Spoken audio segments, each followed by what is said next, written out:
कल भारत और पाकिस्तान के विदेश सचिवों की इस्लामाबाद में बातचीत प्रस्तावित है, लेकिन अभी तक ये फैसला नहीं हो पाया है कि भारत के विदेश सचिव एस जयशंकर कल बातचीत के लिए पाकिस्तान जाएंगे या नहीं। बीती रात पीएम मोदी और विदेश मंत्री सुषमा स्वराज के बीच लंबी बातचीत हुई, लेकिन पाकिस्तान के साथ विदेश सचिव स्तर की वार्ता पर कोई फैसला नहीं हुआ है। आज फ्रांस से लौटने के बाद एनएसए अजीत डोभाल पाकिस्तान के एनएसए नसीर खान जंजुआ से बात करेंगे और फिर पाकिस्तान में अब तक हुई कार्रवाई की जानकारी प्रधानमंत्री नरेंद्र मोदी को देंगे। खबर ये भी है कि डोभाल को पाकिस्तान में आतंकियों पर की जा रही कार्रवाई का अपडेट देने के लिए नसीर खान जंजुआ आज पेरिस जा सकते हैं। इस पूरे घटनाक्रम के बाद शाम 4 बजे विदेश मंत्रालय की प्रेस कॉन्फ्रेंस होगी।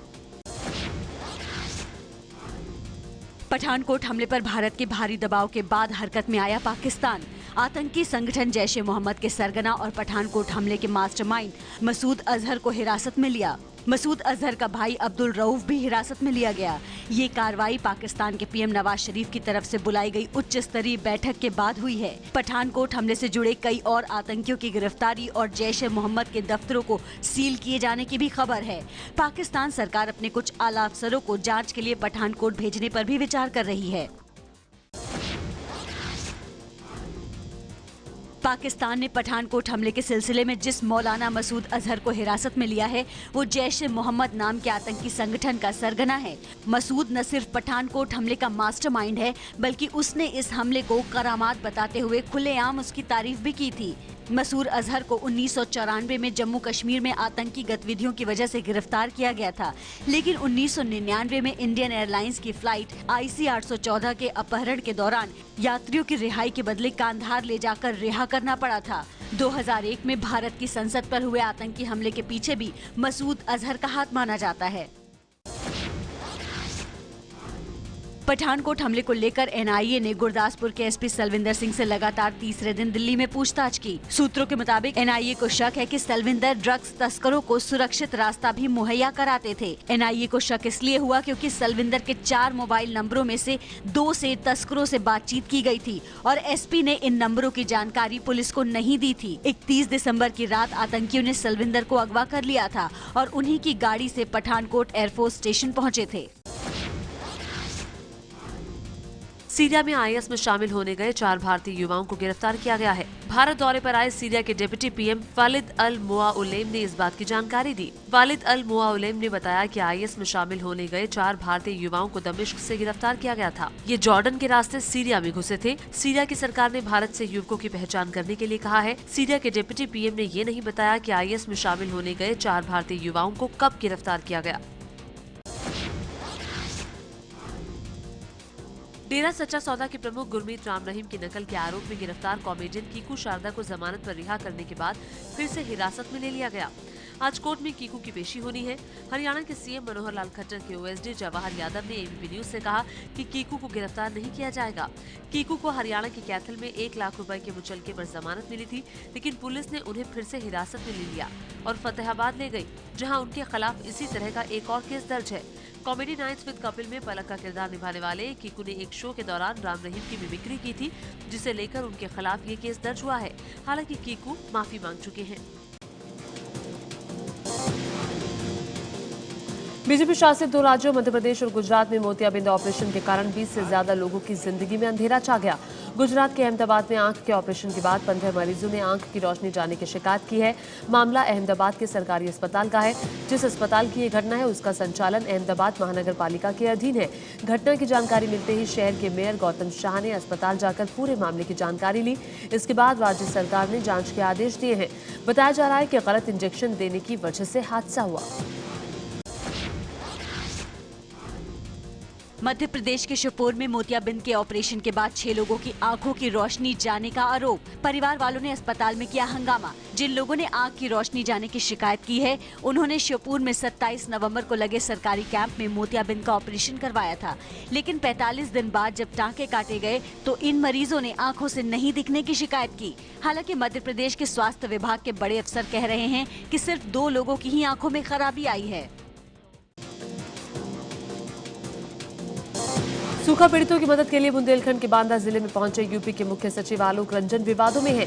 बीती रात वो CM अखिलेश यादव के आदेश पर बांदा जिले के पंडुई गांव में रुके, लेकिन फरियाद लेकर आए किसानों को पुलिस वालों ने भगा दिया। मुख्य सचिव आलोक रंजन का बांदा दौरा पहले से ही विवादों में है। सीएम के आदेश के मुताबिक मुख्य सचिव को गांव में ही रात बितानी थी। साहब की खातिरदारी में अफसरों ने मुख्य सचिव के लिए टॉयलेट बनवाने की खातिर सरकारी स्कूल का क्लासरूम तोड़ दिया।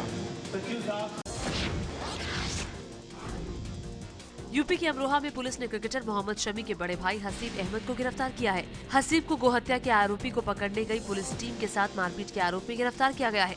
अमरोहा में गोहत्या के आरोपी रिजवान को पकड़ने के लिए कल शाम 2 दरोगा गए थे और उन्होंने आरोपी रिजवान को पकड़ भी लिया था, लेकिन क्रिकेटर मोहम्मद शमी के भाई ने अपने 4 साथियों के साथ मिलकर उसे पुलिस वालों के साथ मारपीट करके छुड़ा लिया और मौके से भगा दिया। बाद में और पुलिस बल मौके पर पहुंचा और मोहम्मद शमी के भाई हसीब अहमद को गिरफ्तार किया गया। एबीपी न्यूज पर यूपी के संभल में एक कारोबारी की पिटाई की तस्वीर दिखाए जाने के बाद इलाके के थानेदार समेत आरोपी पुलिस वाले सस्पेंड कर दिए गए हैं। दरअसल बैंक में पैसा जमा कराने आए कारोबारी को लंच टाइम होने पर बैठने के लिए कहा गया था, लेकिन इसी दौरान पहुंची पुलिस ने उसे जबरन बाहर निकाल दिया। कारोबारी ने पैसे भीतर रखे होने के बावजूद निकाले जाने का कारण पूछा तो पुलिस वाले उस पर टूट पड़े। गुजरात के वडोदरा में राकेश पटेल नाम के ट्यूशन टीचर ने बच्चों को दिमागी ताकत बढ़ाने के नाम पर कांच के टुकड़ों पर चलवाया। ऐसा करते समय कई बच्चों के माता पिता भी वहां मौजूद थे। राकेश पटेल के कहने पर कुछ बच्चों के माता पिता खुद भी कांच के टुकड़ों पर चले। गनीमत ये रही कि इस दौरान बच्चों को कोई गंभीर चोट नहीं पहुंची। गुजरात के शिक्षा मंत्री ने जिले के आला अफसरों को मामले के जाँच के आदेश दिए हैं।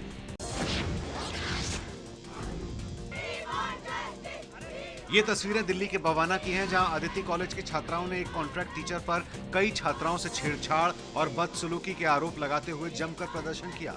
आरोपी शिक्षक का नाम प्रिंस है और वो कॉलेज में सामाजिक कल्याण पढ़ाते हैं। पुलिस ने केस दर्ज कर जांच शुरू कर दी है, लेकिन अभी आरोपी की गिरफ्तारी नहीं हुई है।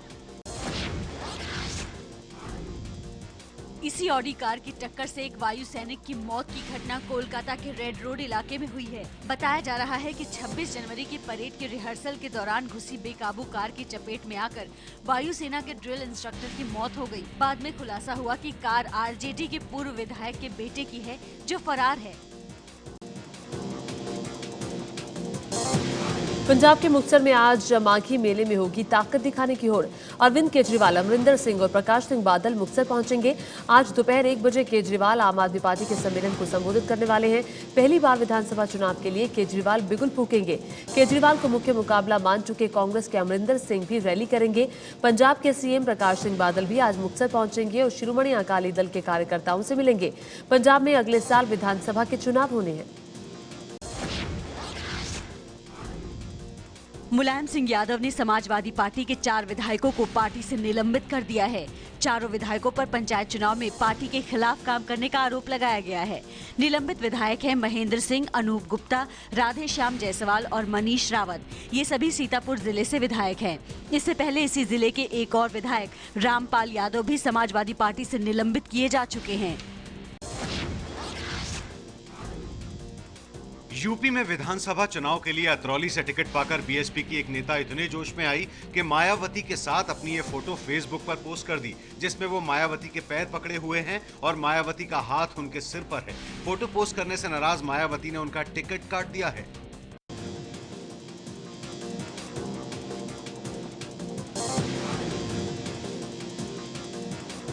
मुंबई से सटे कल्याण में एक भिखारी ने भीख मांग मांगकर हजारों रुपए जमा किए थे, लेकिन कल आग लगने की वजह से अब्दुल रहमान नाम के भिखारी का खजाना जल गया। हजारों रुपए के नोट इस आगजनी में खाक हो गए। अब्दुल रहमान को शक है कि उसके घर में किसी ने जानबूझकर आग लगा दी। घटना कल्याण के लहूजी नगर झोपड़पट्टी की है। घर में आग लगने के बाद लोग जब आग बुझाने आए तो उन्होंने घर में नोटों से भरी बोरी को जलते देखा।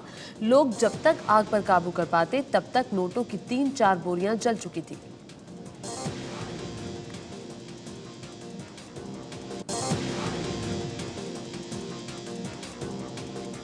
अब देखिए कैसे ब्रिटेन में एक दंपति रातों रात अमीर बन गया।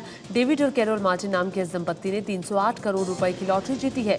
दोनों की उम्र 54 साल है। जितनी रकम मिल गई है उसे खर्च करने के लिए तो शायद उम्र भी उनकी कम पड़ जाए। हालांकि मार्टिन दंपति ने पैसे खर्च करने के लिए कुछ योजना बना ली है। ऑस्ट्रेलिया में रहने वाली बेटियों के लिए शानदार घर खरीदने वाले हैं मार्टिन।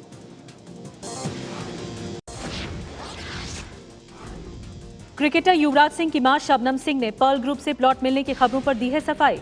शबनम सिंह ने कहा है कि पर्ल ग्रुप ने 2011 में भारत के विश्व कप जीतने के बाद गिफ्ट में प्लॉट देने का ऑफर जरूर दिया था, लेकिन हमने वो प्लॉट लिया नहीं है। पर्ल ग्रुप के चेयरमैन निर्मल सिंह भंगू के 49,000 करोड़ की हेराफेरी के आरोप में गिरफ्तार होने के बाद ऐसी खबरें आई थी कि पर्ल ग्रुप ने 2011 में क्रिकेट वर्ल्ड कप जीतने के बाद युवराज सिंह समेत टीम इंडिया के कई खिलाड़ियों को मोहाली में प्लॉट दिया था। कैबिनेट की बैठक में कम प्रीमियम पर फसल बीमा देने की नई योजना को मंजूरी मिल गई है, जिसके तहत फसल का नुकसान होने पर किसानों को बीमे की रकम का 25% पैसा तुरंत मिल जाएगा। योजना के तहत किसानों को ज्यादातर फसलों के लिए बीमा की रकम का 1.5 से 2.5% तक ही प्रीमियम देना होगा। 1971 की जंग के हीरो रहे 92 साल के पूर्व लेफ्टिनेंट जनरल JFR जेकब का लंबी बीमारी के बाद दिल्ली में निधन हो गया। गोवा और पंजाब के राज्यपाल रह चुके जेकब को 1971 में पाकिस्तान से युद्ध में जीत और बांग्लादेश की आजादी में शानदार भूमिका के लिए जाना जाता है। उन्हें पाकिस्तानी सेना के आत्मसमर्पण के इंतजाम के लिए ढाका भेजा गया था। मकर संक्रांति का त्योहार धूमधाम से पूरे भारत में मनाया जा रहा है। पौष मास में सूर्य के मकर राशि पर पहुंचने पर यह त्योहार मनाया जाता है। मकर संक्रांति का पर्व आज और कल 2 दिन मनाया जाएगा। इस दौरान तीर्थ स्थानों पर श्रद्धालुओं की जबरदस्त भीड़ उमड़ी है। श्रद्धालुओं ने हरिद्वार और वाराणसी में गंगा स्नान किया। मकर संक्रांति पर नागपुर के लोगों में मोदी की पतंग की मांग जोरों पर है। बाजार में मोदी की तस्वीरों वाली पतंगें भी खूब बिक रही हैं। भारत में अपना wipe K4 note smartphone launch करने के कुछ ही दिन बाद लेनोवो ने नया 4G smartphone A7000 turbo launch कर दिया है। 13 मेगापिक्सल रेयर और 5 मेगापिक्सल फ्रंट कैमरे के साथ ही फोन में 2 GB रैम और 16 GB इंटरनल मेमोरी है, जिसे 32 GB तक बढ़ाया जा सकता है। 2900 mAh की बैटरी वाले फोन की कीमत है 10,999 रुपए। गाँव वालों ने कहा पारो को छोड़ दो, पारो ने कहा शराब छोड़ दो, आज तुमने कह दिया एक्टिंग छोड़ दो। रायमा सेन और आशीष विद्यार्थी की फिल्म बॉलीवुड डायरी का प्रोमो लॉन्च हो गया है। फिल्म में सेक्स वर्कर बनी रायमा, सरकारी नौकरी कर रहे आशीष विद्यार्थी और कॉल सेंटर कर्मचारी सलीम के बॉलीवुड में एंट्री के लिए जद्दोजहद की दिलचस्प कहानी है। 26 फरवरी को रिलीज होने वाली फिल्म का निर्देशन KD सत्यम ने किया है।